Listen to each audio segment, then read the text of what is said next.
continuing with chapter 17. However, the PowerPoint, I've moved on into owners and workers. And this is a very complicated topic. We left off, we talked about the rise of billionaires and these enormous corporations that we recognize today, Vanderbilt being the pioneer in it, Carnegie coming soon after, and the third one was Rockefeller, which I'm going to talk about in this video. I wanted to finish up with Carnegie, however. We saw how he had some really amazing personal qualities.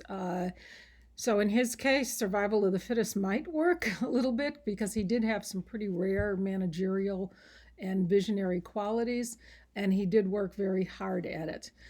However, what he developed and was a huge proponent of it is what most wealthy people today also subscribe to, which is the gospel of wealth.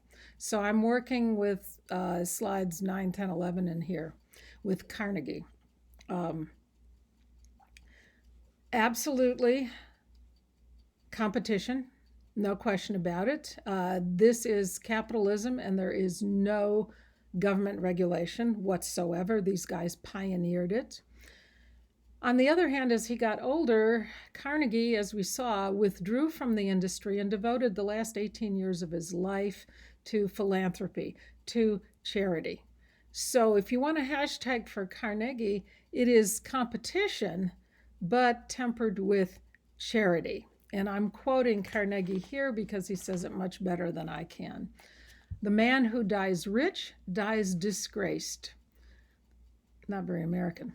The duty of a man of wealth is to use his money simply as trust funds to produce the most beneficial results for the community, doing for his poorer brothers what they would or could not do for themselves. Carnegie, unquote. Carnegie left enough money to his heirs, to his children, but gave 95% of his multiple millions away in a certain kind of charity. Most very wealthy people, Bill Gates is an outstanding example, who, by the way, gave almost no money to charity until he got married. So it's the Bill and Melinda Gates Foundation.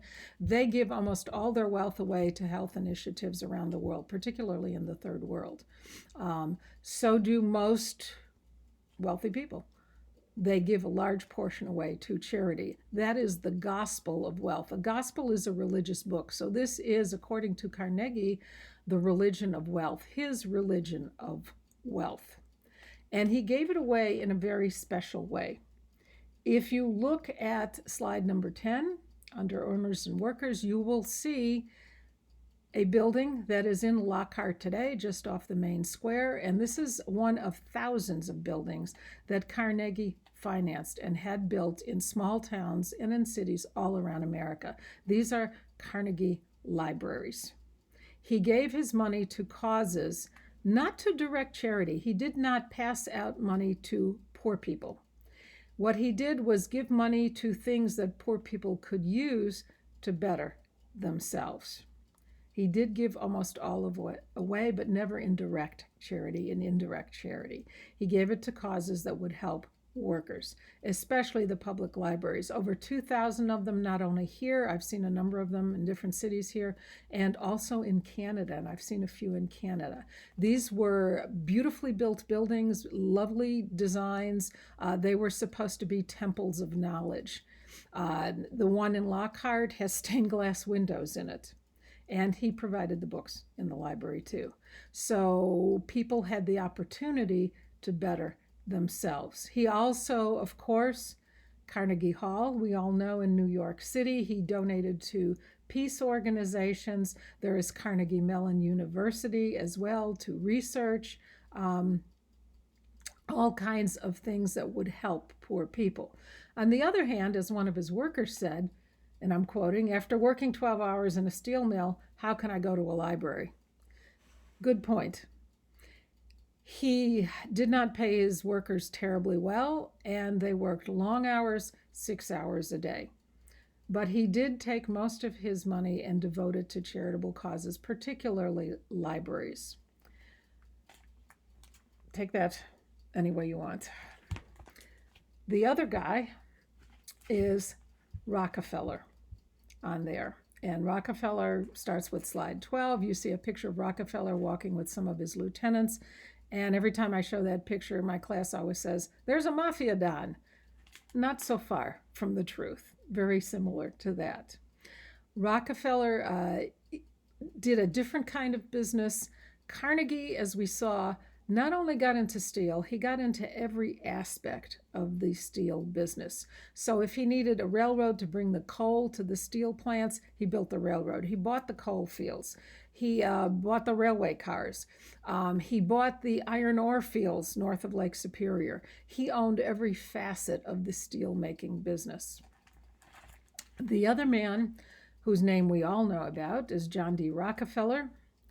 And he had a different method because Rockefeller was in a different type of resource. And the hashtag for Rockefeller is oil, petroleum. Petroleum comes along at the end of the 1800s, which is when Rockefeller gets into the business. Vanderbilt was older. Carnegie came after him, Rockefeller after that. Rockefeller, not vertical integration, not owning every step of the process. Think of a ladder here. But horizontal integration, where one company or one person controls one stage or one step of the process. And a good example of this was Rockefeller in petroleum. He realized very early, I don't have to buy up all the petroleum fields. I don't have to do everything with petroleum. All I have to do is own the refineries, because you can't use petroleum, you can't use oil unless it's refined. So if I own the refineries, and he did by shortly after 1900, owned over 90% of the refining business in America, then I control oil, and I can set the price for oil by expanding refining or contracting it. Another good example of horizontal integration is American Tobacco, which realized I don't have to own every tobacco field in America, but I control the distribution, the sale and distribution of cigarettes. American Tobacco controls 90-something% of the tobacco industry in America today. If a store in a town tried to sell a competing product, American Tobacco would refuse to give them any of their products. And it oftentimes would open a competing store across the street from the original store. So in other words, they were blackmailing people into dealing just with American Tobacco. Kind of like Rockefeller. Rockefeller is an interesting character. All these guys have fascinating lives. This guy is very strange. And you can see looking at him, Carnegie looks like a guy you wouldn't mind having over for dinner. Rockefeller, not so much. His mom was devoutly religious, a devout Baptist, and came from a fairly wealthy family. And they are also in Pennsylvania. So Dad was basically a con man, a liar, a cheat, had been a traveling salesman, and Rockefeller's mother clearly fell for the guy. He was very handsome, a very good dresser, and she got swept off her feet. As one of his own friends said, he had every vice except he never drank. He was charming, and he married this wealthy girl. At the same time, he does not give up his other women at all. He later, after they had a couple kids, brings his current girlfriend into the house with his wife and children, technically as a quote-unquote housekeeper, and under the same roof has children with both women.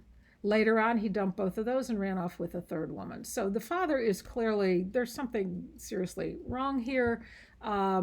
Rockefeller grows up in this atmosphere. Fortunately, he took after the mother. The mother never left the father, of course, because if you did, you owned nothing. You lost everything, including your children. So she stayed and took it until he ran off. So John D. takes after the mom, but the result of this very strange background is he's very reserved. He's clearly cold-blooded. He had no bad habits. That was true. He never drank. He never swore. He never gambled. He never played cards.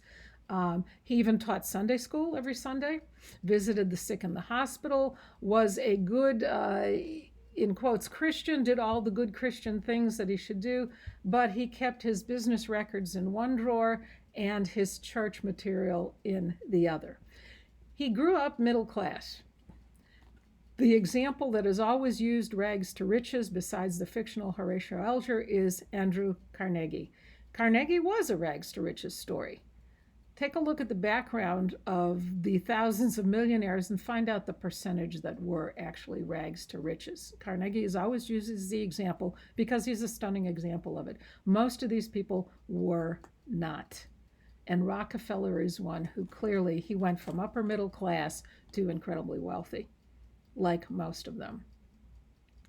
Cleveland, location, location, location. Cleveland is near where the first oil petroleum discoveries were found in western Pennsylvania. So the first oil in America was not found in Texas, it was in the Midwest. It was much cheaper than whale oil, certainly easier to get, and much better, pure for machinery and also for lighting. So we went from whale oil to kerosene lamps, which was a good thing for the whales, or we wouldn't have any anymore. In 20 years, he went from a small refinery that he built and owned to controlling over 95% of the refinery, the petroleum refinery industry in America. He was producing 28 million barrels a day, well before 1900. And petroleum oil became the energy source of the 20th century, the last 100 years. Before that, it was steam. So it switches over. He didn't find the oil, he refined it. And his company was Standard Oil. In many parts of the country in the West, and also when I was growing up in the Midwest, Standard Oil has now been bought out by Exxon, I believe. But we used to go and we used to get little green dinosaurs if you filled up your tank. So we had a lot of little green dinosaurs in my house growing up. His business practices, it's not that Carnegie did not use these, and certainly Vanderbilt did, but Rockefeller, from what I know, is by far the most ruthless.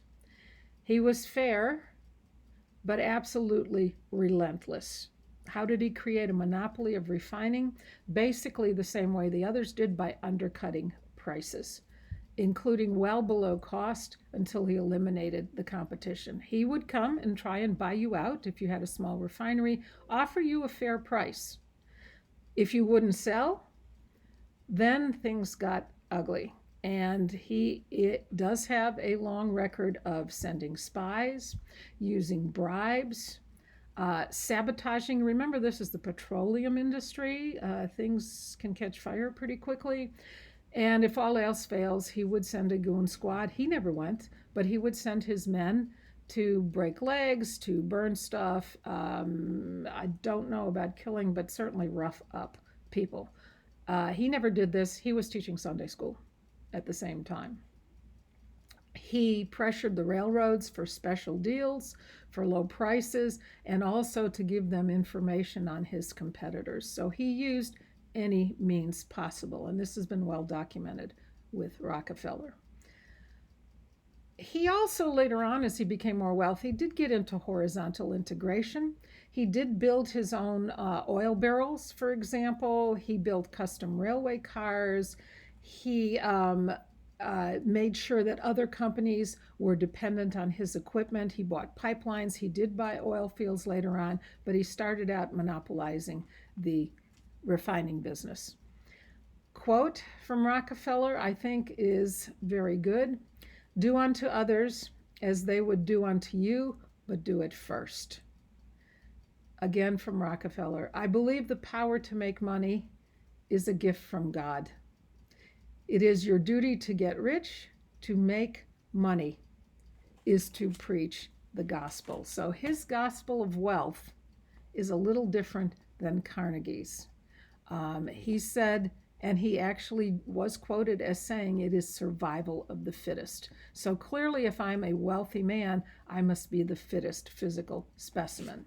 What did Rockefeller do with his money? He gave almost none of it to charity. He kept it all. Now, we do have a lot of things with Rockefeller's name on them. Those are his sons, some of whom got into politics too. But he himself gave almost nothing away. It's mine. I got it. I'm a superior specimen. End of story. So Rockefeller and Carnegie, very different philosophies of wealth. Slides 16 and 17, J.P. Morgan. We know that because of the J.P. Morgan Bank. Biggest banker of his age, probably the most important man in America by 1900. Remember, he did buy out Carnegie. This is a case, like more commonly among the multimillionaires, a hereditary wealth. His grandfather was very rich in the 1830s. There was an economic downturn, and his grandfather bought out a lot of people who had no money. Father created more wealth. Father was a transatlantic banker. J.P. Morgan was born about 1840. This is an incredibly wealthy family, and the child was educated in Switzerland and Germany with private tutors. He had a genius for mathematics, so he did have some pretty interesting qualities. He was even offered a university teaching job as a math professor. He said, no, I'm going to stay in banking. I can make more money. Civil War comes along. Does he go and fight? No, he hired a substitute. If you were very wealthy, you didn't have to go. You paid somebody else to go in your place. And instead, during the Civil War, he bought and sold guns for the Union Army and made a fortune, partially from the records we have, by ripping off the U.S. government for the guns he sold them. So he had a huge house in New York. He had an estate on the Hudson River in New York State. He had a London mansion. He had an English estate of thousands of acres. He had several yachts, and when he traveled with his own special train, with his own special car in it. The thing that's interesting about J.P. Morgan, 1895, we'll talk about this later, but there was a shortage of gold, basically. The gold that was being mined had run out. There was still a lot of silver, but not as much gold. And the U.S. Treasury was almost bankrupt. So it was clear the U.S. government could not pay its bills and was almost bankrupt, which would be an economic catastrophe. J.P. Morgan goes to the president, McKinley at the time, and he says, I can help you with this problem.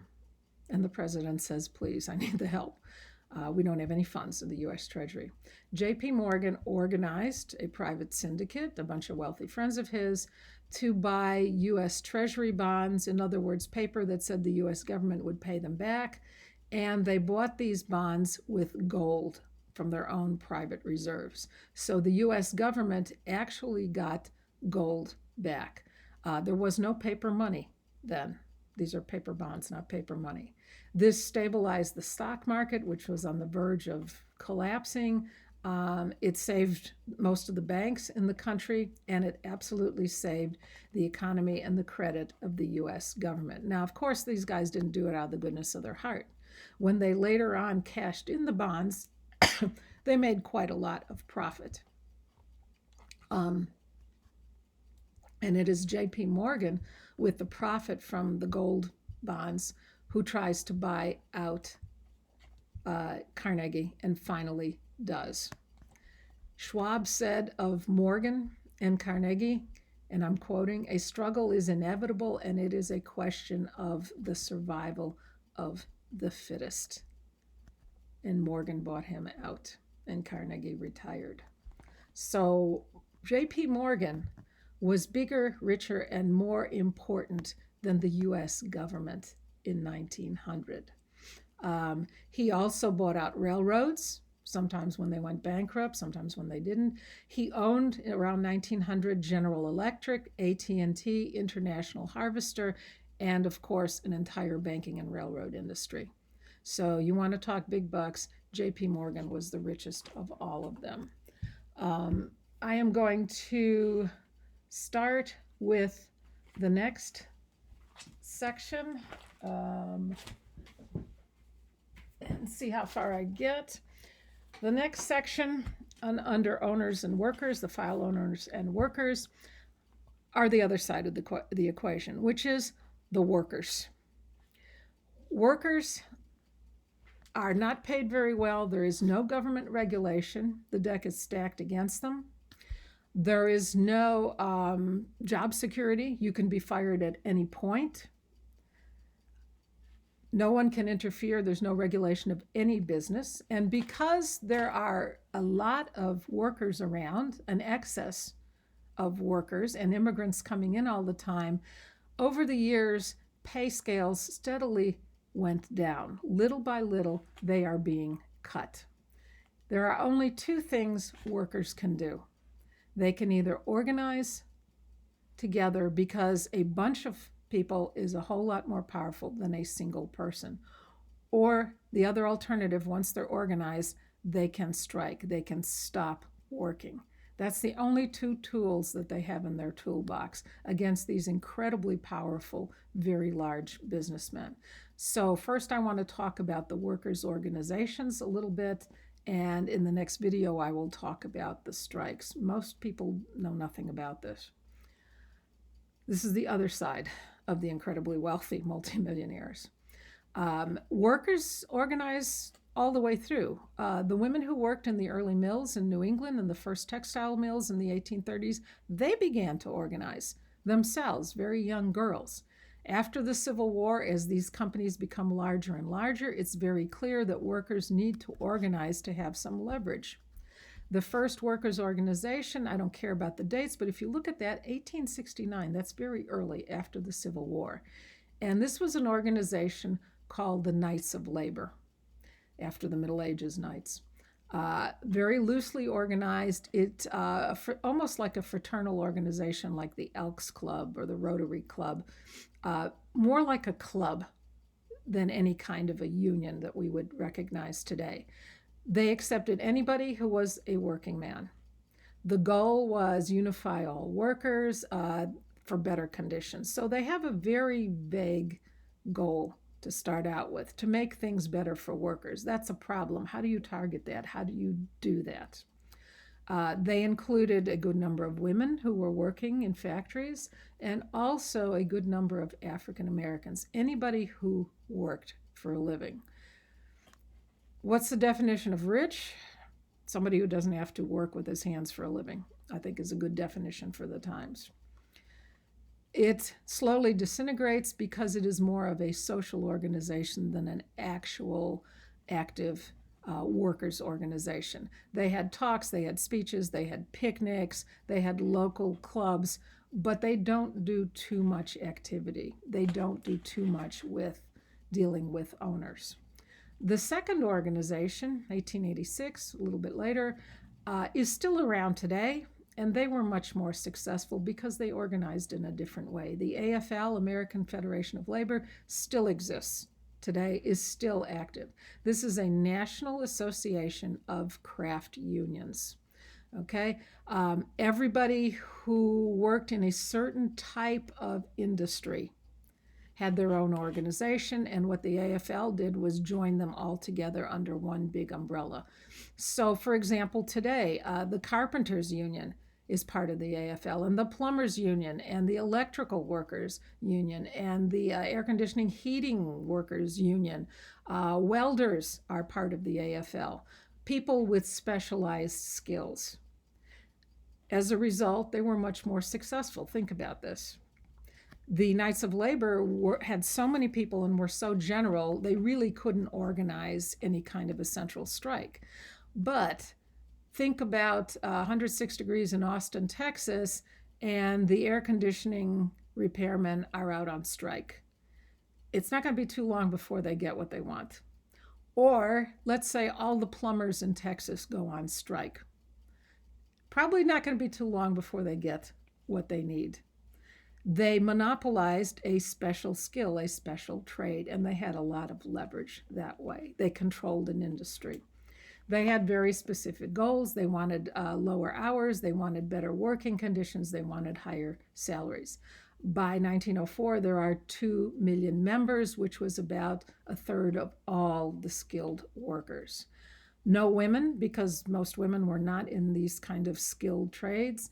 and very few African Americans because, of course, they were almost barred from these kind of occupations. So it is largely white males, but very successful. Still exists today. Of course, they accept all races and both sexes, but it still exists today and still has quite a bit of leverage in a number of industries.